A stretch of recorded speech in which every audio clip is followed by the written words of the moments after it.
Olá, Ghostbusters e Ghostbusteras! Eu sou Otávio Uga, este é o Super 8 e hoje... Demorei um cadinho, né, pra falar sobre esse filme aqui, pois eu imaginei que vocês já tinham perdido o interesse. É que o filme chegou nos cinemas Brasilis em 18 de novembro de 2021, mas como chegou no streaming agora no meio de junho, eu acho que deu uma reanimada na gente, né? Inclusive em mim, que só agora tive vontade de finalmente assistir. Mas e aí, será que esse novo filme justifica o retorno dessa franquia? Bom, pra saber o que eu tenho a dizer, vamos lá conversar, simbora! Caça-fantasma também pega espírito opressor? Fantasma bom é fantasma morto? Quando Buzz Lightyear morrer, vai ao infinito e mais além? Tudo isso e muito mais agora. Uma mãe na Pindaíba se muda com os dois filhotes pro rancho do seu recém-falecido pai. Só que, como ela havia sido abandonada por ele ainda na infância, não sabia que ele tinha sido um dos caçadores de fantasmas que salvaram o mundo na década de 80. E quem descobre isso fuçando os objetos esquecidos são os bacurins dela junto com seus amiguinhos. O problema é que eles também descobrem que a Terra está novamente ameaçada. Então, eles precisam agir por conta própria para evitar que o mundo seja tomado por forças do além.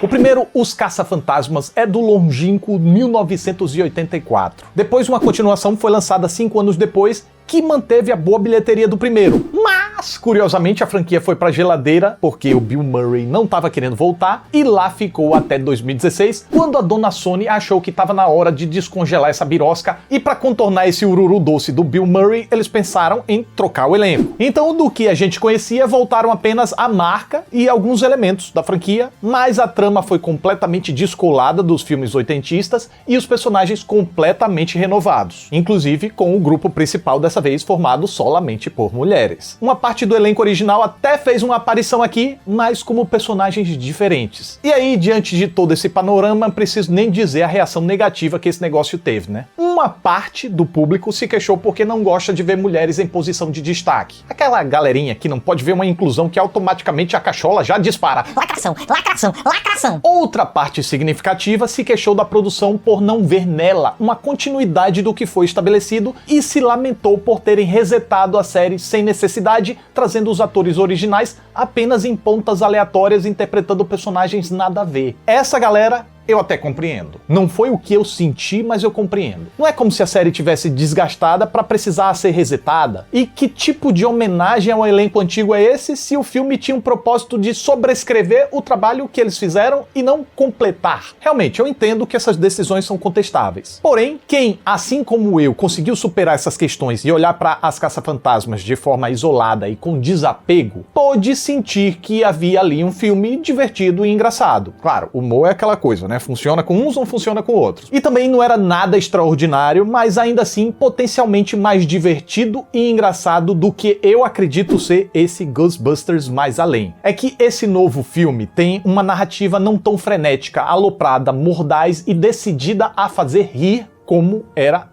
Ghostbusters de 2016, mas muito mais contida, apreciativa, inocente, gradual e investida naquele tipo de aventura de descoberta de algo fantástico. E muito disso se deve aos personagens principais da vez. Isso aí, a trupe principal não é composta nem por homens, nem por mulheres. Como assim? São ETs então? Não, gente, são crianças. E em relação a gêneros, é meio a meio, 2 meninas e 2 meninos. Uma opção que fale o que quiser, mas não dá pra negar que coragem os realizadores tiveram. Achou ruim mulheres no comando? Pois então, tome uma pivetada traquina liderada por uma menina. Obviamente, aquela primeira turma que chama tudo de lacração provavelmente não gostou de novo. Agora, pra segunda turma, a galerinha que só queria ter a sua nostalgia agraciada, essa produção fez um tipo de apólice de seguro pra tentar agradar o pessoal nostálgico e atrair um novo pessoal. Já que Ghostbusters Mais Além, sendo um reboot sequência, não um mero remake, tem algo que As Caça-Fantasmas não tem, a ligação com a série original. Pois agora sim a gente confere uma continuidade dos eventos dos filmes da década de 80. Então, a redescoberta gradativa pelos novos personagens, dos elementos, criaturas e personagens que a gente conhecia, proporciona uma sensação gostosa de volta ao passado, o que é um golpe baixo de Hollywoodsons, mas muito eficaz, como a gente bem sabe. E tudo isso ainda culmina num ponto de agrado nostálgico tão alto que esse momento supera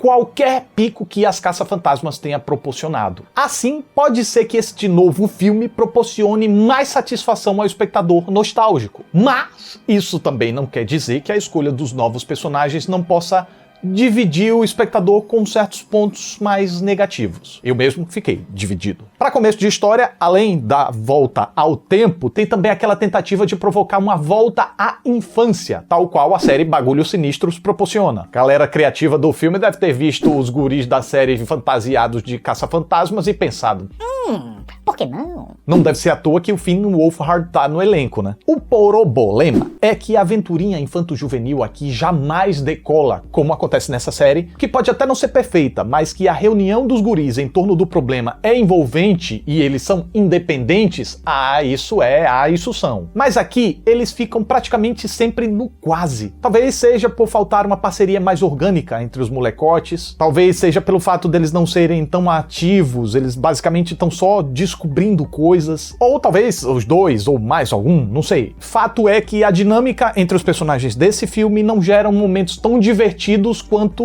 os que acontecem nessa série. Até porque aqui tá meio que cada um na sua e eles se unem apenas porque chegou a hora de se unir. Claro, a série Stranger Things tem a vantagem de dispor de mais tempo para desenvolver as relações, motivações e deixar a coisa fluir, enquanto um filme precisa ser mais compacto. Mas cabe aos roteiristas reconhecerem as limitações de cada linguagem e saber como trabalhar dentro delas. E quando eu falo tudo isso, não quero dizer que a turminha aqui seja ruim, ela só não é boa o suficiente para carregar um filme. Uma parte está completamente destacada da problemática e de repente cai de paraquedas nela. E mesmo sem nenhum grande atrativo ou atributo, eles resolvem os desafios básicozinhos dentro daquela fórmula super popular do momento. Muita tribulação e corre-corre, enquanto esses mini-heróis fazem as coisas de qualquer jeito, mas existe uma aura em torno deles para que tudo conspire a favor. Até quando erram, essa aura dá um jeito de fazer com que o erro se transforme num acerto. E por se tratar de crianças no enfrentamento da birosca, o roteiro ainda parece dar mais colher de chá para os mini-heróis, dando a eles missões menos importantes, mais café com leite, sacomé? Missões não tão engajantes assim. Até porque, por questão de mérito, a única com certa habilidade mental para ajudar a lidar com um problema desse naipe é a menininha, que é aquele tipo super gênia brilhante das galáxias. Aquele tipo de criança adultinha que Hollywood Sons adora. E poderia funcionar? Poderia, porque ela é simpaticazinha, ela não chega a ser do tipo arrogante, pedante, olha só como eu sei das coisas. Na verdade, ela é até muito na dela, e aí isso faz com que ela seja também sem energia para conduzir a trama. E não que seja um demérito da atriz McKenna Grace. Ela até consegue convencer que a sua personagem tem toda aquela esperteza. O que pega é como a personagem já estava desde o roteiro. Ela é tão murchinha que é meio desinteressante como protagonista. Faz jus maravilhosamente à figura do avô, mas ele próprio não funcionaria à frente do grupo do qual ele fazia parte. Se os dois primeiros filmes funcionam, isso se deve muito aos personagens do Bill Murray e do Dan Aykroyd, como comando da trama, tá, gente? E o segundo ponto sobre a menininha é que, se é pra ter personalidade de adulto, pra que colocaram uma criança? E aí que eu percebi e tudo se fechou. Pra instigar o público mais jovem. O filme já tinha elementos nostálgicos pra conquistar os velhinhos, mas precisava conquistar uma nova garotada, uma nova fanbase. E aí como é que faz isso? Contando com uma trupe principal infanto-juvenil, e isso geraria identificação. O problema é que a trama acaba sendo infantilizada também, e assim não reserva muita coisa de útil pra gurizada fazer, além da redescoberta do mundo dos caça-fantasmas. Quando chegam os problemas de verdade, elas se mostram café com leite demais. O que de certa forma até mostra a consciência dos realizadores, pra honrar o legado dos caça-fantasmas originais. Mas, ao mesmo tempo, faz com que os dois primeiros atos não pareçam para um público mais velho, parecido comigo, chato, mais do que um show de aquecimento de uma banda que pode até não ser ruim, mas não é pra ela que a gente sai de casa, sabe como é? Felizmente, eu preciso reconhecer que durante esse aquecimento, pelo menos o filme arruma um jeito de dar aos personagens coisas pra eles fazerem, para que durante isso a problemática seja também apresentada e desenvolvida. Tem muita coincidência aqui.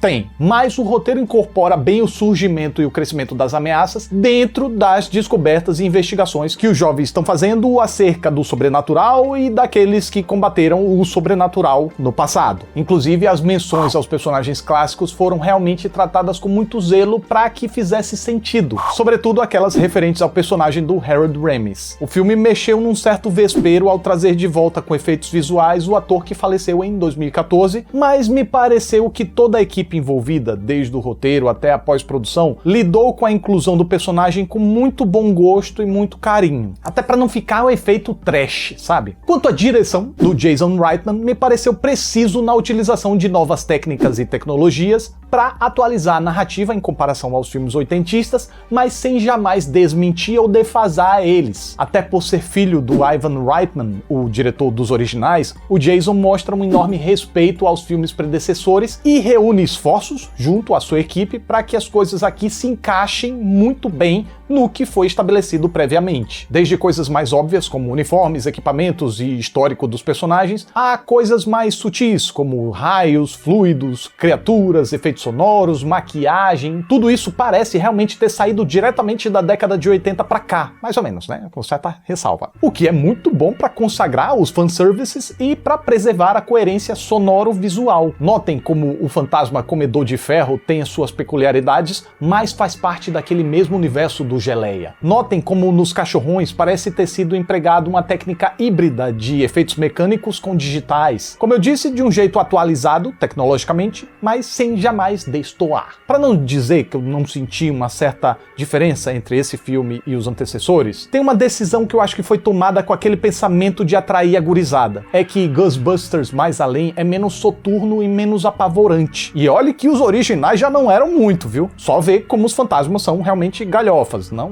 espíritos demoníacos. Mas ainda assim, tinha seus momentos que eu lembro de ter ficado traumatizado na infância. Como aquela primeira aparição da fantasma na biblioteca, ou ainda o visual da Gozer. Aqui tá parecido, tá bem fiel, mas convenhamos, tá atenuado. A fotografia tá mais leve, com menos sombra, o que deixa o filme mais iluminado e também a cara dessa personagem ficou menos trevosa. Completado isso pelo olhar. O olho preto não é tão aterrorizante quanto aquele olhão vermelho que parecia ter sido tomado por sangue. E esse viés mais leve tanto não é sem querer que isso se reflete diretamente na postura dos personagens. Os originais eram afrontosos, mas eles tinham um certo receio do que estavam enfrentando, um certo pé atrás. Essa nova galerinha aqui, zero babau. Diante de coisas se movendo sozinhas, criaturas assombrosas, parece que é uma coisa que acontece todas as quintas. Reunindo tudo isso, Ghostbusters Mais Além não é um filme ruim. É um filme indeciso. Ele tenta agradar dois públicos, mas às vezes ele descobre um para cobrir o outro, descobre o outro para cobrir um, e não conseguindo contar uma história que reúna crianças e adultos nos mesmos passeios, intercala as atrações. Coloca crianças e adolescentes à frente da trama para segurar crianças e adolescentes através da identificação, mas fazendo coisas que apenas servem como aquecimento para o que os adultos gostariam de ver. E para compensar essa espera, tenta segurar a atenção dos velhinhos com referências e fanservices. Até por isso eu reconheço que o filme jamais pareça entediante ou cansativo. Porém, também, pra mim, ficou divertidinho, engraçadinho, ou seja, mediano ao longo de 2/3 da duração, só dizendo realmente a que veio lá na conclusão. E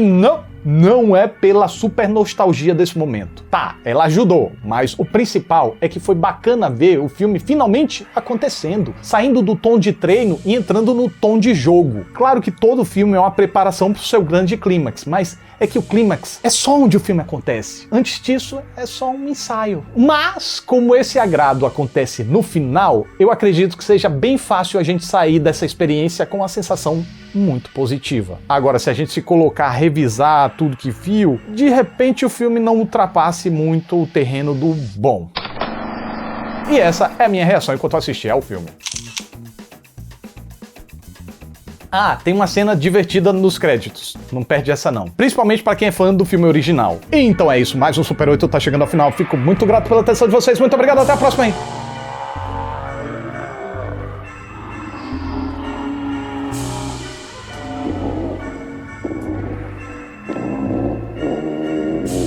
Ah não, safado. Ah não, safado. Tchau!